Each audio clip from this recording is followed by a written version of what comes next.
আউযুবিল্লাহি মিনাশ শাইতানির রাজিম বিসমিল্লাহির রহমানির রহিম রব্বি আউযুবিকা মিন হামাযাতিশ শায়াতিন ওয়া আউযুবিকা রব্বি আইয়াহদুরুন। তো আমরা আমাদের সান্ধ্যকালীন পাঠে সবাইকে স্বাগতম জানাই। আমরা এই সন্ধ্যাবেলায় বসেছি ধারাবাহিকভাবে একটি শব্দকে অনুসন্ধান করে দেখছি আমরা কোরআন থেকে, অর্থাৎ আল্লাহর কথাগুলো থেকে। সেই নাজিল হওয়া যা কিছু জ্ঞান, নাজিল হওয়া যে বাণী ও বার্তা, তার আয়াতগুলো, সেখান থেকে আমরা খুঁজে খুঁজে দেখছি একটি শব্দকে কেন্দ্র করে আমরা সচেতন হওয়ার চেষ্টা করছি। সেই শব্দটি হচ্ছে শয়তান। যেহেতু আল্লাহ আমাদেরকে জানিয়ে দিয়েছেন যে এই পৃথিবীর জীবনে মানুষের এই পরীক্ষার যে জীবনটা, সেই জীবনটায় তার শত্রু শয়তান।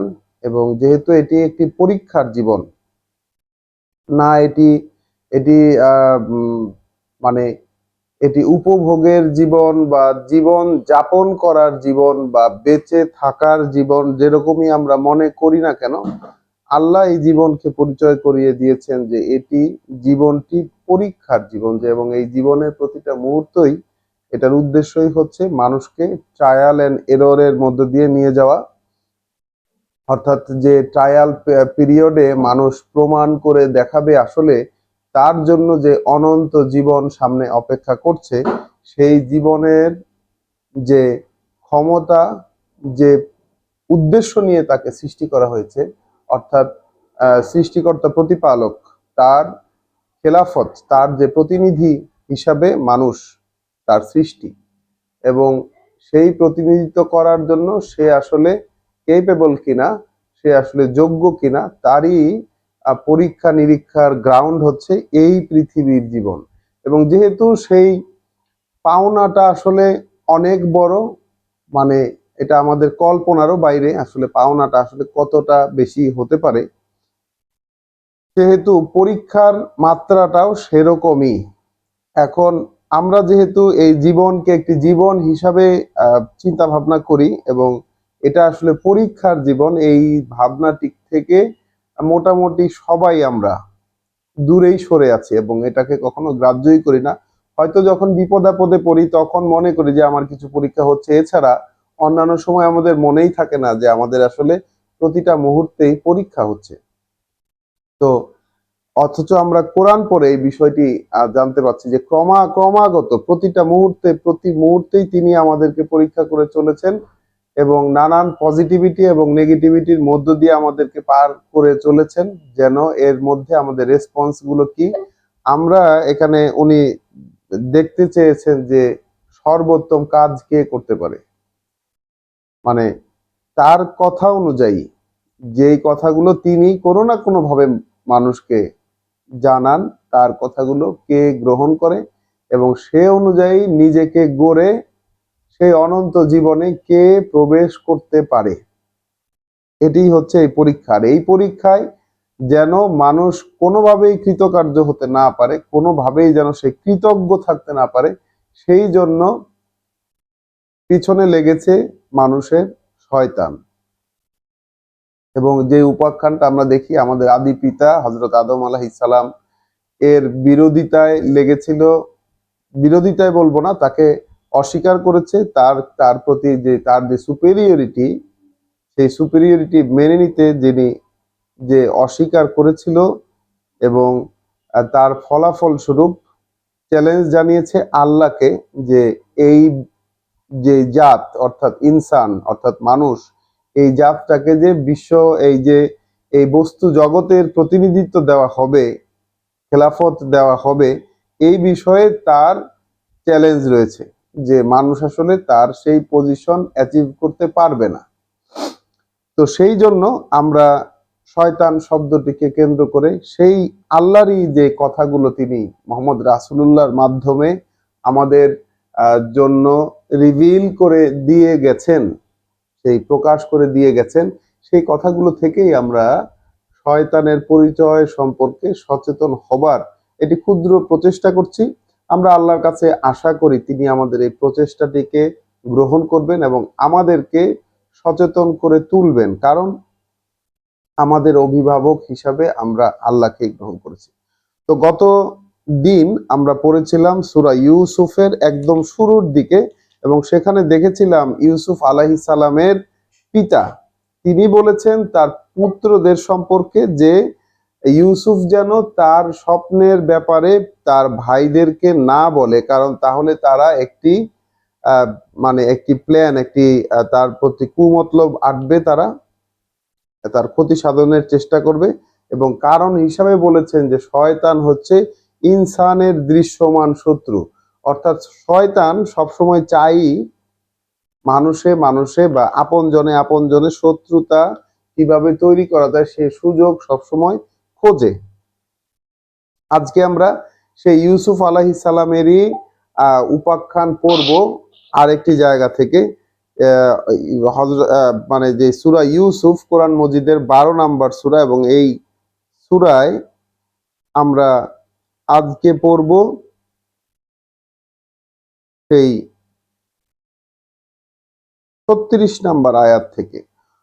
তো কাহিনীটা এরকম যে হযরত ইউসুফ আলাইহিস সালামের প্রতি সেই মিশরের, যেখানে তিনি তাকে কিনে নিয়ে যাওয়া হয়েছে, সেই আজিজে মিশর বা মিশরের যিনি দ্বিতীয় প্রধান, সেকেন্ড ইন কমান্ড, সেই আজিজে মিশরের স্ত্রী ইউসুফের প্রতি প্রেমে আসক্ত।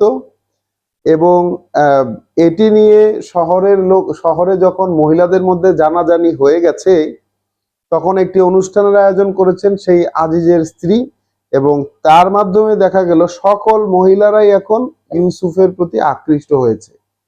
কাহিনীর এই যে টার্ন, এবং এবং পরবর্তীতে দেখা যাচ্ছে যে বলেছেন বলেছেন আজিজের স্ত্রী যে তোমরা তো দেখলে, 32 নম্বর আয়াতে সূরা ইউসুফে, যে তোমরা তো দেখলে এই হচ্ছে সেই ব্যক্তি যার সম্পর্কে তোমরা আমার দুর্নাম করেছিলে, নিশ্চয়ই আমি তাকে ভুলাতে চেষ্টা করেছি, কিন্তু সে আত্মরক্ষা করে নিষ্পাপ রয়েছে। সে যদি আমার কথা এখন না শোনে তাহলে তাকে কয়েদ করা হবে এবং খুবই লাঞ্ছিত এবং অপদস্থ করা হবে। তখন ইউসুফ বলেছে, হে আমার, ও সরি সরি সরি সরি, আমি কতক্ষণ থেকে মিউট আসলে?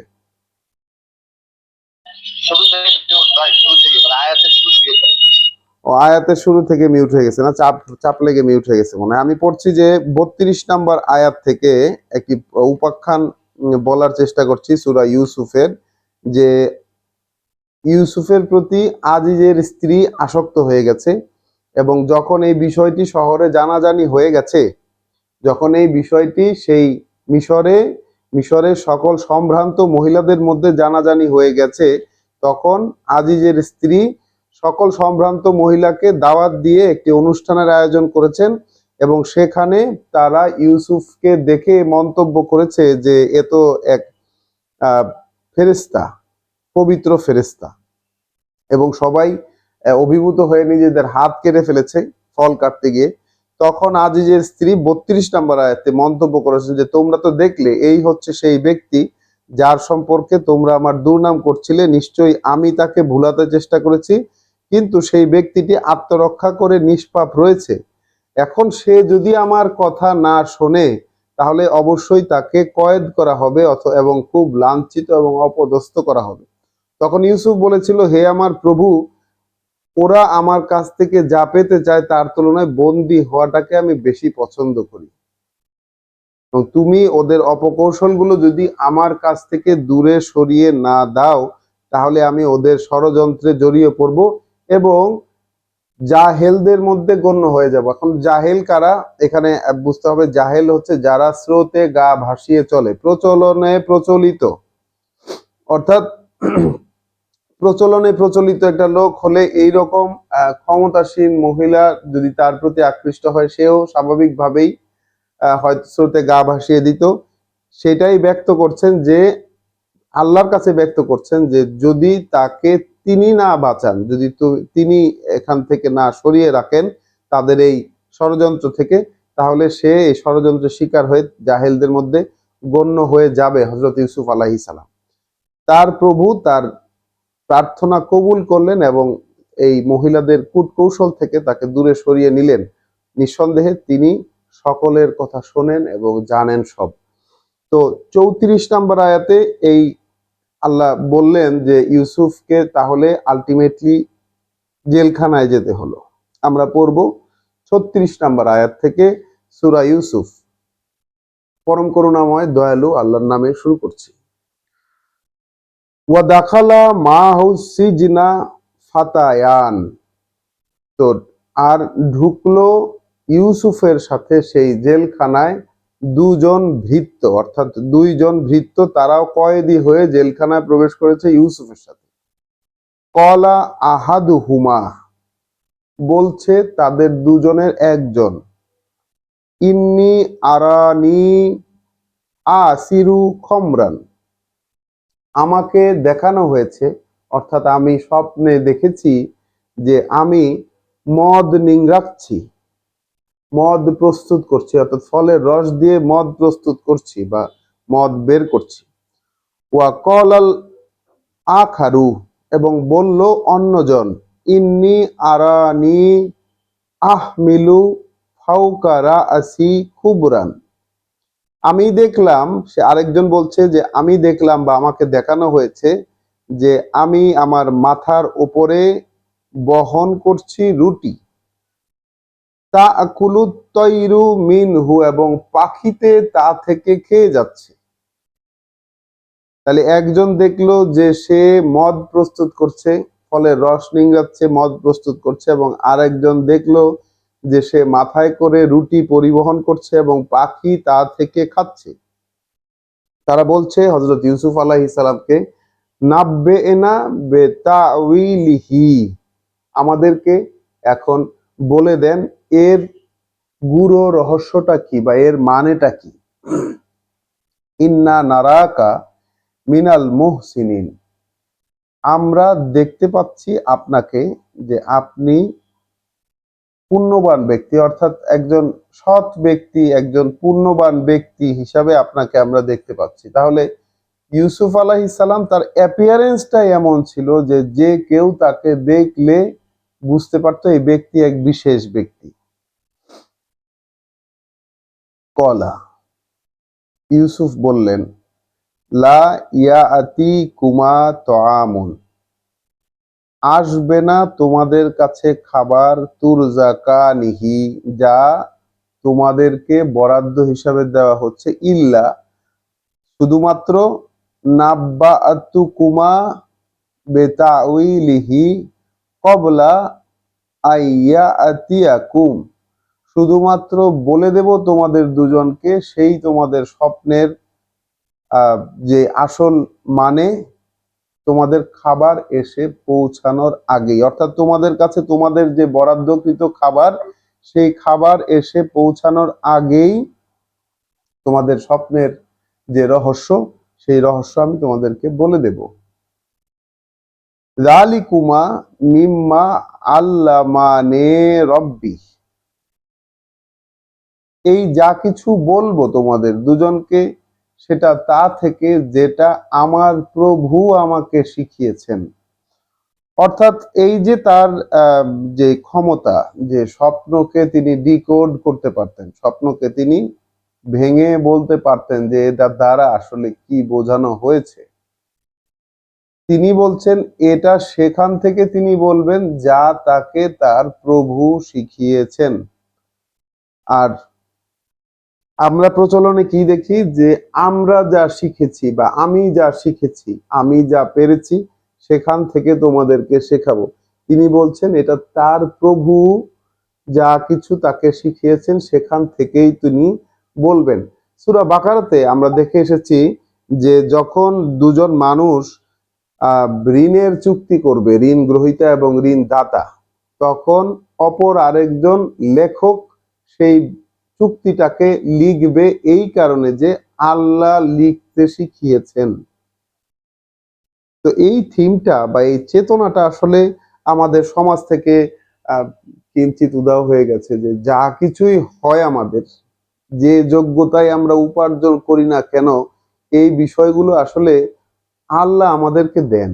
তিনি আমাদেরকে শেখান, তিনি আমাদেরকে সুযোগ দেন, তিনি এই পুরা সময়টা চালিয়ে নিয়ে যান। তো এটা তিনি অনুভব থেকে বলেছেন, তার যে নিজের অনুভূতি, সেই অনুভূতি থেকে তিনি বলতে পেরেছিলেন যে যা কিছুই তোমাদের দুজনকে বলবো এগুলো সেগুলোই যেটা আমার প্রভু আমাকে শিখিয়েছেন।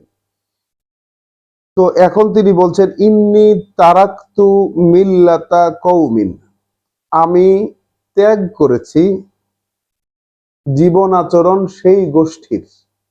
আমি ত্যাগ করেছি অর্থাৎ বলার আগেই মানে স্বপ্নের ব্যাখ্যা বলার আগেই তিনি তার অবস্থানটা তিনি স্পষ্ট করে নিচ্ছেন সেই কয়েদখানার সঙ্গীদের কাছে।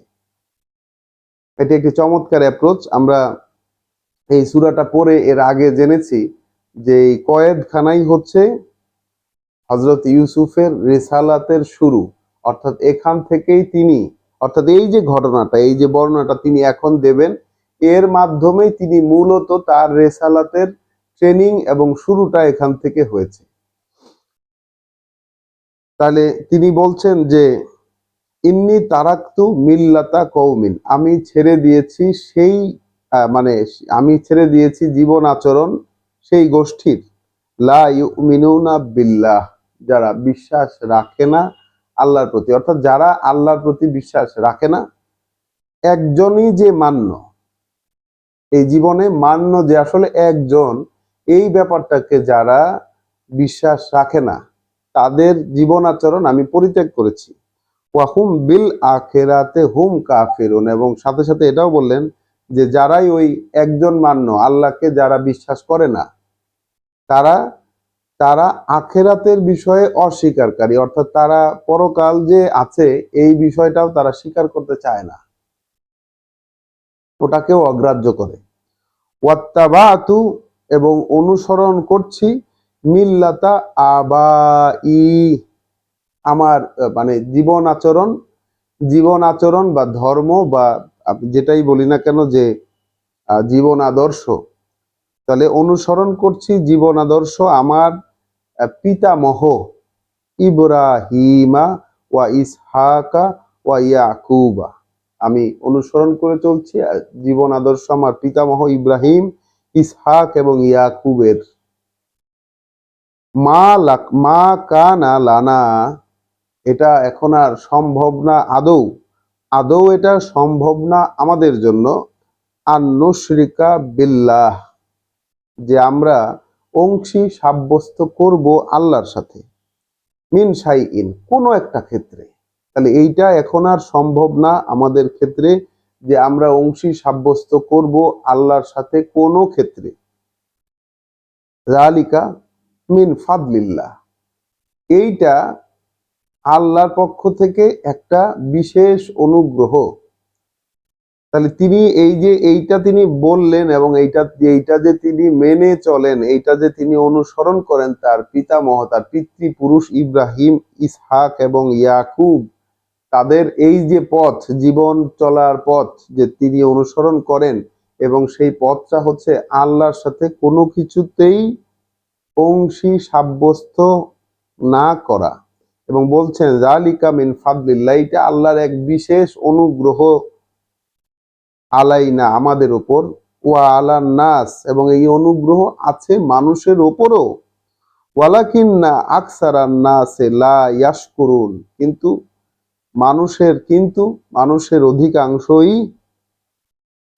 মানুষের অধিকাংশই এই ব্যাপারটায় কৃতজ্ঞতা অনুভব করে না, কৃতজ্ঞ হতে পারে না। এই একত্বের জায়গাটাতে কৃতজ্ঞ থাকতে তারা পারে না। মানুষের অধিকাংশের অবস্থানই এমন যে মানুষ এই জায়গাটাতে কৃতজ্ঞতার অবস্থান ধরে রাখতে পারে না। অর্থাৎ এই যে ইব্রাহিম, ইসহাক এবং ইয়াকুবের যে জীবন পথ, অর্থাৎ আল্লাহর সাথে কোনো ক্ষেত্রেই মান্যতার ব্যাপারে তার সাথে কোনো ক্ষেত্রে কোনো কিছুকে অংশী সাব্যস্ত না করা, এই জায়গাটাতে কেবলমাত্র কৃতজ্ঞ মানুষরাই, যারা তাদের জীবন নিয়ে কৃতজ্ঞ সর্বক্ষেত্রে, কেবলমাত্র কৃতজ্ঞ মানুষরাই কিন্তু এই পজিশনে থাকতে পারে। এবং যেহেতু মানে এই এই ব্যাপারটা মানুষের ওপরও আছে, আল্লাহর এই বিশেষ অনুগ্রহটা মানুষের ওপরও আছে, কিন্তু মানুষ কৃতজ্ঞতা বোধ করে না।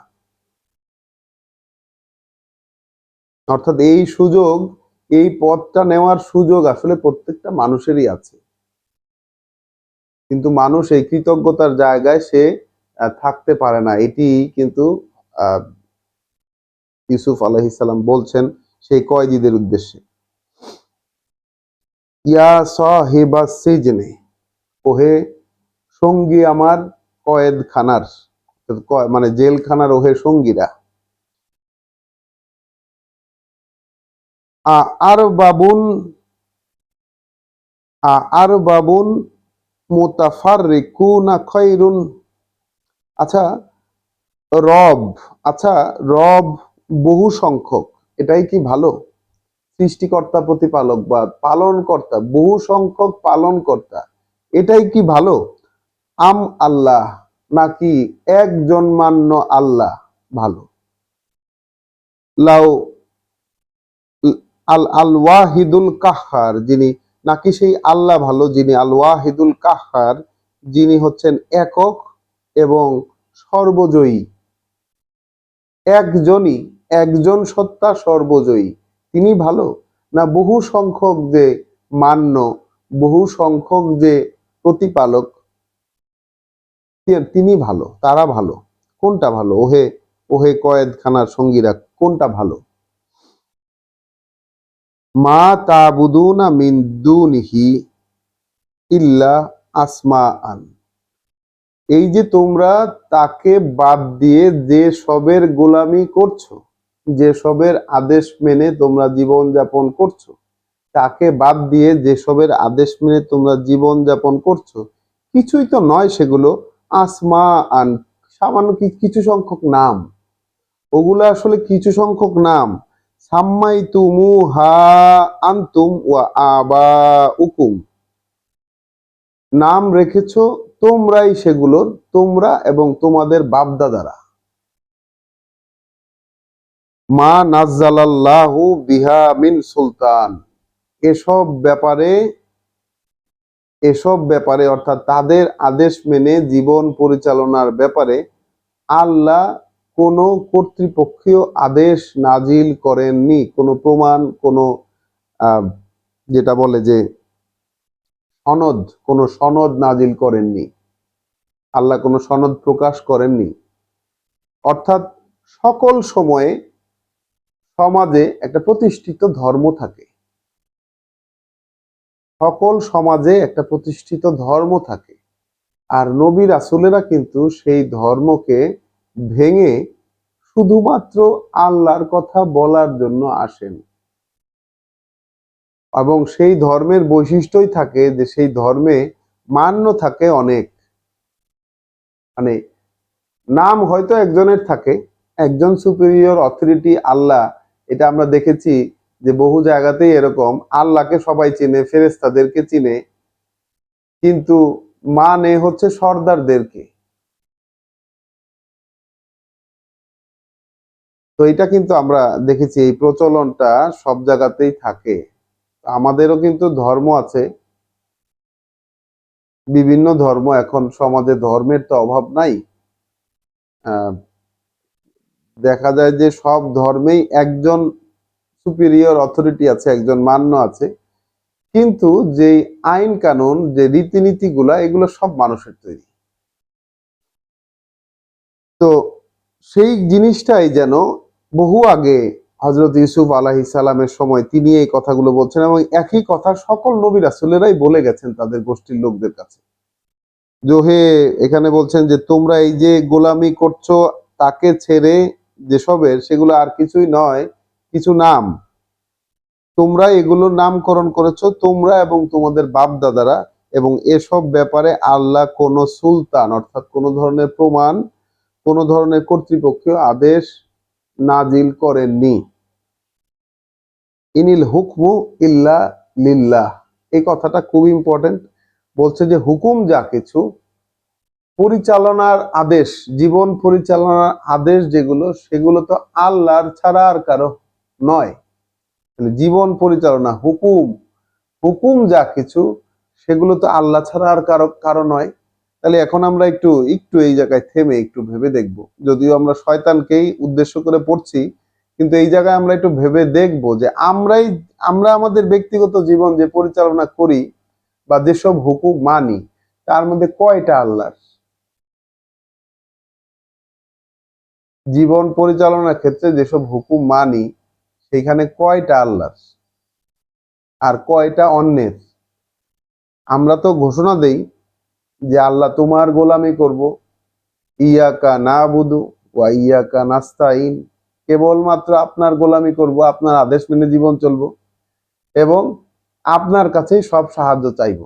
তাহলে দুইটা ক্ষেত্রেই না আমরা কেবলমাত্র তার আদেশ মেনে জীবন চালাই, না শুধুমাত্র তার কাছে সাহায্য চাই, বহু সাহায্য চাওয়ার জায়গা আছে আমাদের এবং আদেশ নেওয়ারও বহু জায়গা আমাদের আছে।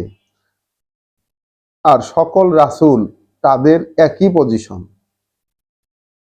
সকল রাসূল তাদের একই পজিশন, যে এই যে বলছেন হযরত ইউসুফ আলাইহিস সালাম, এই যে তোমরা যাদের গোলামি করছো তাকে ছেড়ে, অর্থাৎ আল্লাহকে ছেড়ে, সেগুলো আর কিছুই নয়, কিছু নাম যেগুলো তোমরাই দিয়েছো। অর্থাৎ সমাজ, সেই প্রচলন, সংস্কৃতি, সেখান থেকেই নামগুলো উদ্ভব হয়েছে এবং এই ব্যাপারে কিন্তু আল্লাহর কোনো অনুমতি নেই বা আল্লাহ কোনো আদেশ এই ব্যাপারে নাজিল করেননি। তো হুকুম যা কিছু, আদেশ যা কিছু, এই ব্যাপারগুলো তো শুধুমাত্রই আল্লাহর। আমারা, তিনি আদেশ দিয়েছেন আল্লাহ তা'বুদু ইল্লা ইয়াহু, যে তোমরা গোলামি করো না, তোমরা গোলামি করো না তাকে ছাড়া আর কারো, তোমরা গোলামি করো না তার ছাড়া আর কারো, অর্থাৎ তার ছাড়া আর কারো আদেশ তোমরা মেনে চলো না, এরকমটাই তিনি আদেশ দিয়েছেন। যালিকা দ্বীনুল কাইয়্যিম, এটাই সেই চিরাচরিত জীবন নীতি, চিরাচরিত দিন। ওয়ালাকিন্না আকসারান নাসি লা ইয়ালামুন, কিন্তু বিষয়টা মানুষের অধিকাংশই জানেই না। এই যে দিন বলি আমরা, ধর্ম বলি আমরা, আমরা ইসলাম ধর্ম বলি, এই যে ধর্ম, এই যে দিন, যেটাকে আমরা দিন বলি, এইখানে তো সব আদেশ হওয়ার কথা ছিল আল্লাহর কেবলমাত্র। দিন মানেই হচ্ছে পৃথিবীতে যে পরীক্ষার জীবনে যেই যেই পদ্ধতিতে আমরা জীবন চালাবো এবং শেষামেশ যেই আমরা আমাদের পরবর্তী জীবনে গিয়ে আমরা সেখানে সংযুক্ত হব, তো এই পারে যতটুকু পরীক্ষার জীবন যাপন করার কথা, সেইটা তো সম্পূর্ণরূপে আল্লাহর আদেশে চলার কথা ছিল। তো না আমাদের এই তৈরি করা, আমাদের যে পদ্ধতিতে আমরা জীবন চালাই, যে ধর্ম চালাই, যা কিছু চালাই, এখানে আসলে আল্লাহর আদেশ নাই বললেই চলে। ম্যাক্সিমাম টুকুই মানুষের তৈরি, ম্যাক্সিমাম টুকুই। এটা আপনারা বিবেচনা করে দেখবেন সবাই। তাহলে আদেশ দিয়েছেন আল্লাহ যে গোলামি করবে না তার ছাড়া আর কারো, এটাই সেই চিরাচরিত জীবন নীতি, কিন্তু মানুষের অধিকাংশই এটা জানেই না, অর্থাৎ এটা তাদের জ্ঞানের মধ্যে নাই। ইয়া সাহিবা সিজনে, ওহে কারাগারের সঙ্গীরা, আম্মা আহাদু কুমা, তোমাদের প্রথম জনের ক্ষেত্রে বা একজনের ক্ষেত্রে, ফায়াসকি রব্বাহু খমরান, তাহলে এখানেও রব শব্দটার যে প্রয়োগ, এটা আমরা দেখে নেই যে তোমাদের মধ্যে একজন, অর্থাৎ প্রথম জন, যে কিনা স্বপ্নে দেখেছিল যে সে মদ প্রস্তুত করছে, তার ক্ষেত্রে কি বলছেন? ফায়াসকি, তাহলে সে পান করাবে রব্বাহু, তার মালিককে, অর্থাৎ যার আন্ডারে সে ছিল, যার গোলাম সে ছিল, তারা দুজন তো গোলাম, যার গোলাম সে ছিল, সে তার প্রভুকে এই মদ পান করাবে। অর্থাৎ তার স্বপ্নের অর্থ হচ্ছে এই যে সে তার প্রভুকে মদ পান করাবে। ওয়া আম্মাল আখারু, আর অপর জনের ক্ষেত্রে, ফায়ুসলাবু, তাহলে তাকে শুলে চড়ানো হবে। ফাতা আকুলু তৈরু মিন রাসিহি, এবং খেয়ে নেবে পাখি তার মস্তিষ্ক থেকে, তার মাথা থেকে পাখিরা খাবে।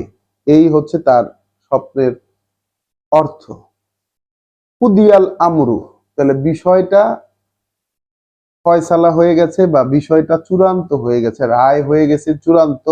আল্লাযী ফীহি তাস্তাফতিনান, যে বিষয়ে তোমরা ফয়সালা পেতে চাইছিলে, মানে যে বিষয়ে তোমরা আমার কাছে ফতোয়া দাবি করছিলে, এই বিষয়টা আসলে চূড়ান্ত হয়ে গেছে, রায় চূড়ান্ত হয়ে গেছে যে এইরকমই হবে।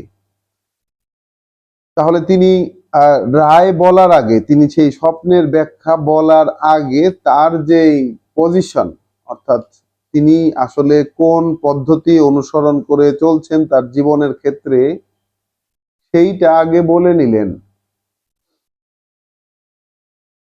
ওয়াকালা লিল্লাযী যন্না আন্নাহু নাজিন মিনহুমা, তখন বললেন তাকে, ইউসুফ বললেন তাকে, জন্না আন্নাহু নাজিন, মানে মনে করা হচ্ছিল যার ক্ষেত্রে যে সে নাজিন মিনহুমা, সে মুক্তি পাবে তাদের দুজনের মধ্যে, মানে দুজনের মধ্যে যার ক্ষেত্রে মনে করা হচ্ছিল যে সে মুক্তি পাবে, তাকে তিনি বললেন, ইজকুরনি ইনদা রব্বিকা, তোমার প্রভুর কাছে, তোমার মালিকের কাছে আমার কথাটা বলো, আমার আলোচনাটা বলো। আনসাহু শায়তানু, অতঃপর অর্থাৎ পরবর্তীতে ভুলিয়ে দিল তাকে শয়তান, যিকরা রব্বিহি, এই বিষয়টার আলোচনা করতে তার প্রভুর কাছে। তাহলে তার প্রভুর কাছে এই ইউসুফের বিষয়টি বলতে, ইউসুফের বিষয়টি উল্লেখ করতে শয়তান তাকে ভুলিয়ে দিল। ফালাবিসা ফিস সিজনে বিদআ সিনিনা, এবং ইউসুফও বসবাস করতে হলো তাকে সেই কয়েদখানায় আরো বেশ কিছু বছর। তো এখানে আমরা দেখলাম শয়তানের প্রভাব কোথায় আসলো। সে যে দুইজন কয়েদখানার সঙ্গী ছিল হযরত ইউসুফের, এবং যারা কিনা এই একত্ববাদ, যেটা তাওহিদ, সেই তাওহিদের দাওয়াত পেয়েছেন একজন রাসূলের কাছ থেকে, তখন তাদের দুজনের একজন তো শাস্তি পেল, তাকে শুলে চড়ানো হলো, এবং যে কিনা মুক্তি পাবে বলে ধারণা করছিল তাকে ইউসুফ আলাইহিস সালাম বলে দিয়েছিলেন যে তোমার প্রভুর কাছে, অর্থাৎ সেই ব্যক্তি ছিল আসলে সেই মিশরের বাদশাহ, যিনি ফেরাউন ওই সময়কার, সেই ফেরাওর একান্ত ভৃত্য, ছিল, যে কিনা তাকে পানীয় প্রস্তুত করে খাওয়াতো, ফলের রস নিংড়ে খাওয়াতো। তো সে তার মুক্তি পেয়ে তার প্রভুর কাছে গিয়ে সেই তার মানে ইউসুফের কথা বলার ব্যাপারে সে ভুলে গেল, শয়তান করলো এই কাজটা, তাকে ভুলিয়ে দিল। অর্থাৎ এখানে আমরা দেখতে পাচ্ছি শয়তান কিন্তু মানুষকে প্রয়োজনের মুহূর্তে বা অতি গুরুত্বপূর্ণ উল্লেখযোগ্য কথা ভুলিয়ে দিতে পারে। শয়তান উল্লেখযোগ্য ব্যাপার ভুলিয়ে দিতে পারে, এই ক্ষমতা আছে শয়তানের। এরপরে আমরা দেখব সূরা ইউসুফেরই আয়াত 100 নম্বর আয়াতে আবারও সেই শয়তানের উপলক্ষ রয়েছে। তো প্রসঙ্গ হয়ে গেছে এমন যে সকল ঘটনা শেষ, প্রসঙ্গ ইউসুফ আলাইহিস সালামের ঘটনা একদম ক্লাইম্যাক্সে চলে এসেছে। সময় হয়েছে যে সেই তার পিতামাতার সাথে এবং সকল ভাইদের সাথে তার পুনরায় মিলিত হবার, অর্থাৎ যত বিচ্ছেদ, বহুকালের বিচ্ছেদ, এবং ইতোমধ্যে হযরত ইউসুফ আলাইহিস সালাম সে মিশরের অর্থমন্ত্রী বা দ্বিতীয় মানে ক্ষমতাধর ব্যক্তিতে পরিণত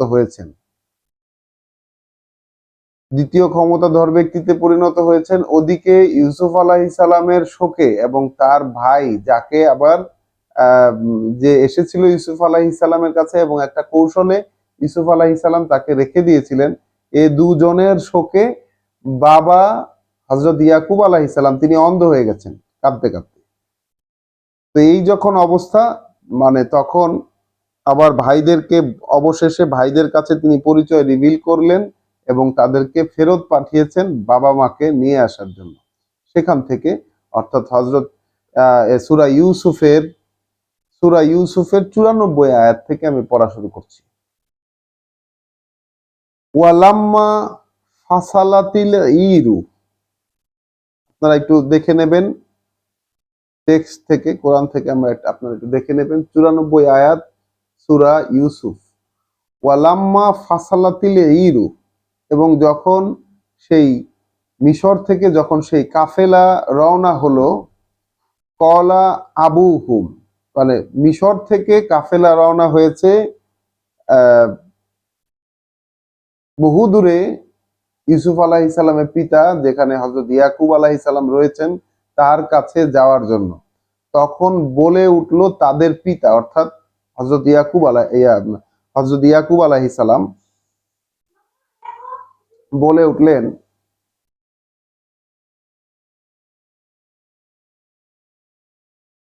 ইন্নী লা আজিদু রিহা ইউসুফ, এই আমি মানে খুঁজে পেয়েছি, আমি অনুভব করছি ইউসুফের সুবাতাস, ইউসুফের ঘ্রাণ, আমি অনুভব করছি ইউসুফের ঘ্রাণ। লাউলা আন তুফান্নিদুন, যদি তোমরা না বলো, তোমরা যদি না বলো যে আপনি পাগল হয়ে গেছেন, আপনি দিশাহারা হয়ে গেছেন, তাহলে আমি বলবো যে আমি ইউসুফের সুবাতাস অনুভব করছি। অর্থাৎ ওদিকে মিশর থেকে কাফেলা রওনা হয়েছে একটি কাপড়ের টুকরা নিয়ে, যে কাপড়ের টুকরাটা ইউসুফের, এবং সেটা এমন যে তার পিতার চোখের উপর রেখে দিলেই তার অন্ধত্ব ভালো হয়ে যাবে। এবং এদিকে আহ বলছেন, তার পিতা বলছেন যে আমি অনুভব করছি ইউসুফের বাতাস, যদি তোমরা আমাকে না বলো যে আমি মানে আমি একেবারে দিশেহারা হয়ে গেছি বিভ্রান্তিতে। কলু তাল্লাহ, তো ঘরের লোকজনেরা বলল যে কসম আল্লাহর, ইন্নাকা লাফি দলালিকাল কাদিম, আপনি সেই পুরাতন বিভ্রান্তিতেই রয়েছেন। অর্থাৎ তারা তো বিশ্বাস করছে না যে ইউসুফ বেঁচে আছে, যেহেতু ভাইরা একটি গল্প শুনিয়েছিল। এখন ভাইরাই কেবল জানে যে ইউসুফকে তারা মারেনি, কুয়ায় ফেলে দিয়েছে, বা সেই নেকড়ে এসে খেয়ে যায়নি, পরিবার তো আর জানে না। তো পরিবারের লোকেরা বলল যে আল্লাহর কসম, আপনি তো সেই পুরাতন বিভ্রান্তির মধ্যে ডুবে আছেন। ফালাম্মা আন জা আল বাশিরু,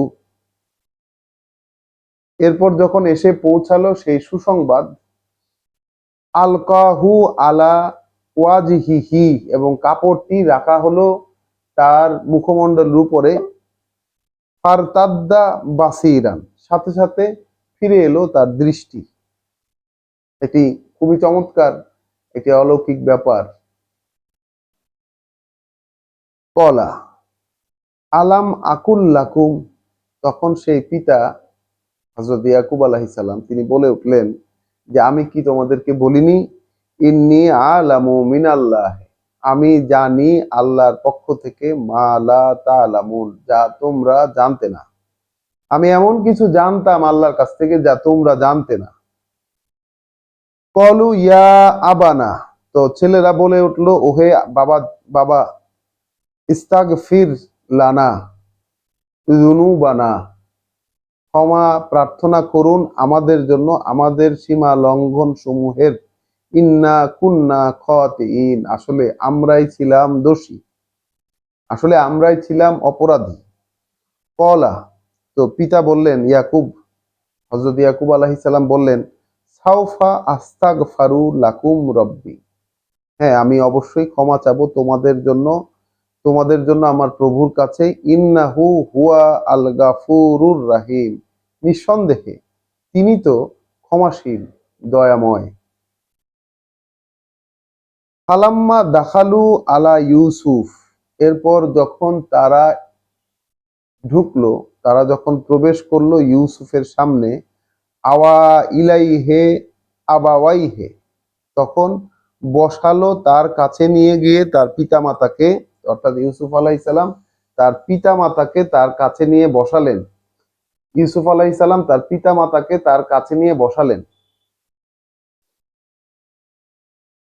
ওয়াকলা, এবং মানে কাছে টেনে নিলেন এবং বললেন, ওয়াকলা ইদখুলু মিসরা, প্রবেশ করো এই শহরে, ইনশা আল্লাহু আমিনিন, আল্লাহ চাইলে তোমরা এখন নিরাপদ, মানে নিরাপদে থাকতে পারবে, প্রবেশ করো এখন মিশরে। কারণ কারণ আমরা জানি যে সেই সময়টাতে ওই অঞ্চলে প্রচন্ড দুর্ভিক্ষ চলছিল, আমরা কোরআন থেকে জানতে পারি, এবং সেই দুর্ভিক্ষ মোকাবেলার সমস্ত দায় দায়িত্ব ছিল ইউসুফ আলাইহিস সালামের ওপর, এবং তার পরামর্শে তখন সেই খাদ্য ভাণ্ডার এটি কিন্তু প্রস্তুত করা হয়েছিল। ওয়া রফা আবাওয়াইহে আলাল আরশে, এবং উঁচুতে তুলে নিলেন তার পিতামাতাকে এক সিংহাসনে। ওয়া খররু লাহু সুজ্জাদান, এবং সকলেই তার প্রতি অবনত হলো, সকলেই তার প্রতি অবনত হলো মান্যতায়। অর্থাৎ মানে এখানে সেই ইউসুফ আলাইহিস সালামের প্রতি তার পিতা মাতা এবং বাকি 11 ভাই, পিতা মাতা এবং বাকি সবাই তার প্রতি মান্যতায় ঝুঁকে পড়লো, সেজদা দিল না, মাথায় মাটিতে মাথা ঠেকিয়ে যে সেজদা, এটা কিন্তু নয়।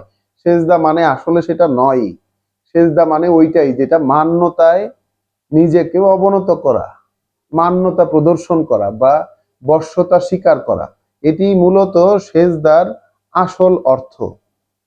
আমরা সেজদা বলতে সাধারণত এটাই বুঝে থাকি যে মাটিতে মাথা ঠেকিয়ে যে প্রস্ট্রেশন, সেটা আমরা কোরআনে যত জায়গায় সেজদা রয়েছে সেই জায়গাগুলোকে এই অর্থ দ্বারা প্রতিস্থাপন করব, যে আসলে মান্যতা প্রদর্শন করা বা সুপিরিয়র অথরিটির কাছে বর্ষতা স্বীকার করা। তো তারা কিন্তু সকলে সেই ইউসুফ যে এখন সুপিরিয়র, এই বিষয়টাকে তারা তাদের বুঝিয়ে দিলেন, সবাই তার প্রতি ঝুঁকে পড়লেন। ওয়াকলা ইয়া আবাতে, তখন ইউসুফ বলে উঠলো, হে পিতা,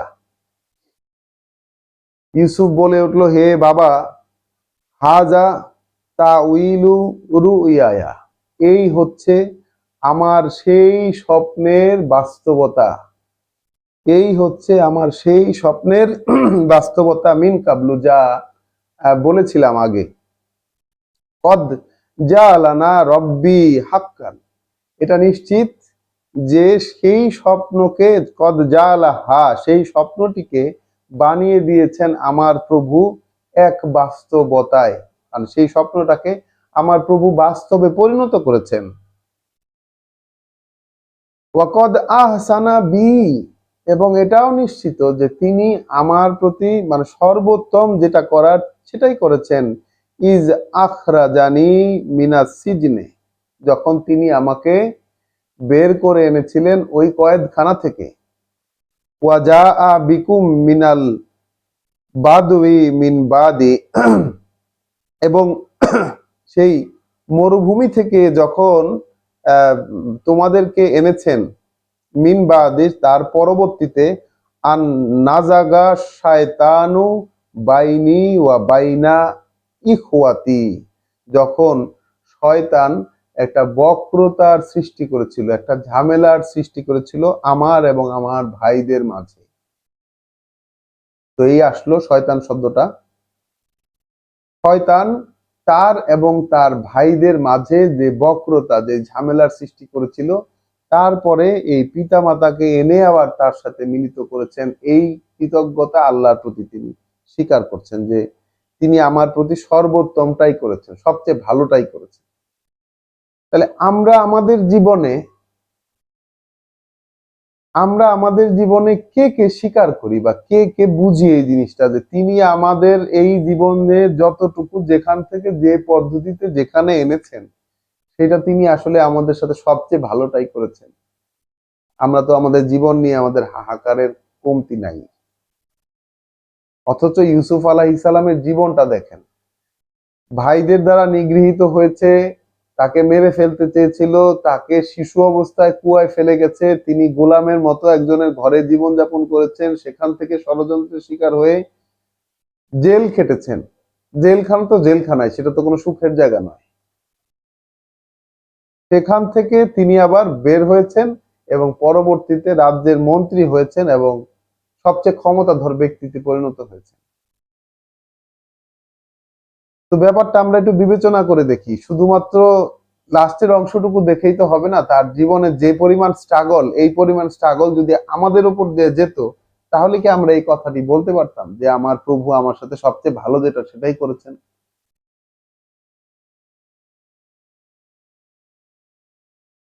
তো দেখা যাচ্ছে শয়তান, তিনি এটা বলছেন এই ব্যাপারটা ছিল শয়তানের, এবং তার বাবাও কিন্তু একইভাবে বিষয়টাকে অ্যাড্রেস করতে পেরেছিলেন সেই শিশু অবস্থায়, যখন তিনি শিশু ছিলেন। তো বলছে যে শয়তান যখন আমার এবং আমার ভাইদের মধ্যে একটা উস্কানি দিয়ে একটা ঝামেলার বিরোধের সৃষ্টি করে ফেলেছিল, সেখান থেকে আবার আমাদের সবাইকে এনে মিলিত করেছেন। এটা সর্বোত্তম তিনি করেছেন। ইন্না রব্বি লাতিফুন লিমা ইয়াশাউ, নিশ্চয়ই আমার প্রভু অত্যন্ত সূক্ষ্মদর্শী, নিশ্চয়ই আমার প্রভু অত্যন্ত সূক্ষ্মদর্শী, যেই ক্ষেত্রে যেইভাবে তিনি চান অত্যন্ত সূক্ষ্মভাবে তিনি বিচার করেন। ইন্নাহু হুয়া আল আলিমুল হাকিম, নিঃসন্দেহে তিনি সব জানেন, তার সিদ্ধান্ত নিতে কখনো ভুল হয় না। হাকিম তিনি, মানে সিদ্ধান্তে তিনি বিচক্ষণ একদম। রব্বি কদ আতা আতা আতাইতানি মিনাল মুলকে, প্রভু আপনি তো আমাকে দিয়েছেন সেই ক্ষমতা, ওয়া আল্লামানি মিন তাউইলিল আহাদিস, এবং শিখিয়েছেন আমাকে সেই সব তত্ত্ব কথার মর্ম কথা, রহস্যের গুরু মর্ম কথা। ফাতিরাস সামাওয়াত ওয়াল আরদ, আপনি তো উদ্ভাবক ওই আকাশের এবং এই জমিনের। আন্তা ওয়ালি ফিদ দুনিয়া, আপনি তো অভিভাবক আমার এই পৃথিবীর জীবনে। ওয়াল আখেরা, এবং আপনি অভিভাবক পরকালেও। তাওয়াফানি মুসলিমান, আমাকে ফিরিয়ে নিয়ে যেন সমর্পিত অবস্থায়। দেখুন তার প্রার্থনাটাও খেয়াল করুন, একজন কৃতকার্য মানুষের, একজন বার্তাবাহকের তার প্রার্থনা যে আমাকে আপনি ক্ষমতা আপনি আমাকে দিয়েছেন, আপনি আমাকে শিখিয়েছেন যত তত্ত্ব কথার মর্ম কথা। আপনি তো উদ্ভাবক ওই আকাশমণ্ডল এবং এই জমিনের, এবং আপনি আমার অভিভাবক এই পৃথিবীতেও এবং পরকালেও। তাহলে আমাকে আপনি মৃত্যু দিবেন, অর্থাৎ যখন আপনি ফিরিয়ে নিয়ে যাবেন, আমাকে যেন ফিরিয়ে নিয়ে যান মুসলিম হিসাবে, অর্থাৎ সমর্পিত হিসাবে, আপনার আদেশের অনুগত হিসাবে। ওয়াল হিকনি বিসসালিহিন, এবং সেই হযরত ইব্রাহিম আলাইহিস সালামের মতোই তার প্রার্থনা যে আমাকে মিলিত করুন, মানে সেই সব লোকদের সাথে আমাকে মিলিত করুন যারা সংস্কার করতে চায়, নিজেকে শুধরাতে চায়, তাদের সাথে আমাকে মিলিত করুন। তো জালিকা মিন আনবাইল গায়বে, বলছেন যে এই সমুদয় কথাবার্তা হচ্ছে সেই অদৃশ্যের খবরাখবর। নুহি হে ইলাইকা, যা তোমার প্রতি আমরা ওহী করছি, যা তোমার প্রতি আমরা ওহী করছি। তাহলে এই যে অদৃশ্যের খবরাখবর আল্লাহ বলছেন নবীর প্রতি ওহী করেছেন, এখন আমাদের প্রতিও তো তিনি, আমাদেরকেও তো তিনি জানাচ্ছেন, আমাদেরকেও তো তিনি জানানোর ব্যবস্থা করেছেন। জালিকা মিন আনবাইল গায়বে, এর সমুদয় সেই গায়েবের খবর, সেই অদৃশ্যের খবর। নুহি হে ইলাইকা, তোমার প্রতি ওহী করছি আমরা। ওয়ামা কুনতা লাদাইহিম, তুমি তো ছিলে না তাদের মধ্যে। ইজ আজমাউ আমরাহুম, যখন তারা ওই ভাইয়েরা একজোট হয়ে মানে একটা সরা পরামর্শ করছিল। ওয়াহুম ইয়াম করুন, এবং যখন তারা সেই প্ল্যান প্রোগ্রাম ষড়যন্ত্র যখন করছিল। ওয়ামা আকসারুন নাসে, আর নয় মানুষের অধিকাংশ লাউ হারাস্তা বেমুমিনিন, যদি তুমি লালায়িতও হও তারা কিন্তু বিশ্বাস আনবে না। তাহলে রাসূলকে জানিয়ে দিয়েছেন, রাসূলকে আল্লাহ অগ্রিম জানিয়ে দিয়েছেন, তুমি যদি অনেক লোভ লাগে তোমার যে সকল মানুষকে তুমি বিশ্বাসী বানিয়ে ফেলবে, এটা কিন্তু হবার নয়, বেশিরভাগই বিশ্বাস আনবে না। ওয়ামা তাস আলুহুম আলাইহে মিন আজরিন, আর তুমি তাদের কাছে এই সব বলার বিনিময়ে কোনো মজুরি কামনা করো না, কোনো টাকা পয়সা তাদের কাছ থেকে চেও না। ইন হুয়া ইল্লা যিকরুন, নয় কিছুই এগুলো, আর কিছুই নয়, যিকরুন অর্থাৎ এক স্মরণ জাগানিয়া আলোচনা, লিল আলামিন সমস্ত বিশ্ববাসীর জন্য। এসব আর কিছুই নয়, এক স্মরণ জাগানিয়া আলোচনা। তো আলহামদুলিল্লাহ রব্বিল আলামিন, আমরা সূরা ইউসুফ এ শয়তান সংক্রান্ত আলোচনায় আমরা দেখলাম এখানে শয়তানের দুটি অংশ। এক হচ্ছে শয়তান সেই ভুলিয়ে দিতে পারে গুরুত্বপূর্ণ যে কোনো বিষয়, এবং শয়তান আপন জনের মাঝে শত্রুতা সৃষ্টি করে মানুষের দুর্ভোগের কারণ ঘটাতে পারে। তো আমরা আমাদের জীবনে এই ধরনের ব্যাপার কিন্তু হর হামেশাই দেখতে পাই, কিন্তু আমরা কি নোটিস করি যে এই বিষয়গুলো শয়তানের?